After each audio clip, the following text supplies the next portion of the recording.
thanks for joining us from our studios in Israel. I'm Aaron Porras here with ILTV's Morning Briefing. According to Attorney General Avichai Mandelblit, there is officially enough evidence to justify a criminal investigation into graft charges against Prime Minister Benjamin Netanyahu. Following a 3-hour interrogation last night at the Israeli PM's Jerusalem residence, the Israeli police's Lahav 433 anti-corruption unit released a statement. The statement said that Netanyahu is suspected of receiving improper benefits from businessmen. One suspected businessman is Israeli, and the other suspected businessman is from abroad but with Israeli interests.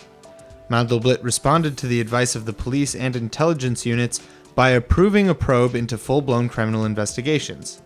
The Attorney General didn't release any further details of the investigation, saying, quote, "Naturally at this stage we can't discuss the issues.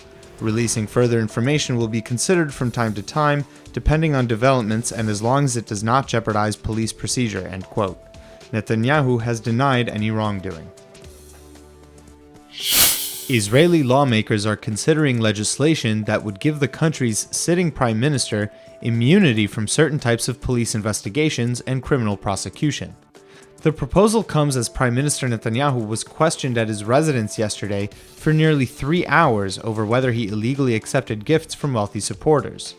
The proposed legislation would not apply retroactively, though, and would not offer immunity from investigations into security, sex, violence, or drug-related offenses. The proposal appears to have received cautious backing from Justice Minister Ayelet Shaked, who said the bill should include several other elements to strengthen the sitting prime minister's ability to govern. A similar law exists in France, where the president may not be prosecuted during his term in office, except in the case of high treason.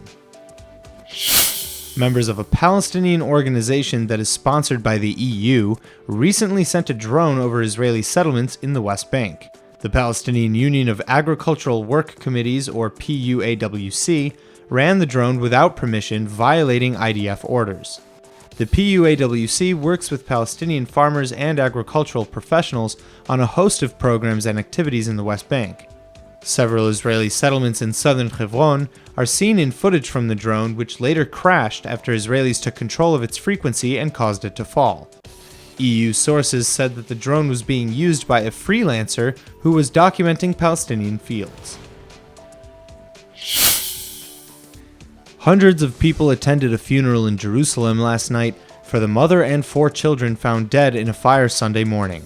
Police believe the 36-year-old mother killed her children and then set their room on fire before hanging herself. The exact way in which the children were killed was not immediately clear, and the matter is subject to an ongoing investigation.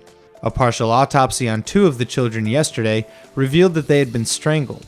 According to an investigation by the fire services and United Hatzalah, the fire was deliberately set to the bed in one of the bedrooms where the children were. Friends said that while it was known that the mother suffered from emotional issues, she had given no indication of distress in recent days and had been functioning well. The SpaceX company's Falcon rocket line, owned by Elon Musk, has been at a standstill since the explosion of their rocket in the beginning of September. The Falcon rocket was doing a routine fueling test as it ignited on the launch pad, taking out the $300 million satellites strapped onto it, too. In a statement posted on the SpaceX company website, though, it seems the program is finally set to return to flights on January 8th. Following an investigation overseen by the FAA, the U.S. Air Force, NASA, and the National Transportation Safety Board, it was concluded that the September explosion was caused when, quote, one of 3 composite overwrapped pressure vessels, or COPVs, inside the second stage liquid oxygen tank failed, end quote.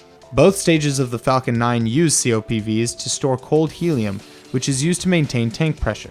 The Almos 6 satellite that was destroyed in September 1st's launch was intended to bring internet connectivity to sub-Saharan Africa and TV providers in Europe and the Middle East. It was built by Israel Aerospace Industries and owned by Spacecom Ltd., partnered with Eutelstat Communications in France.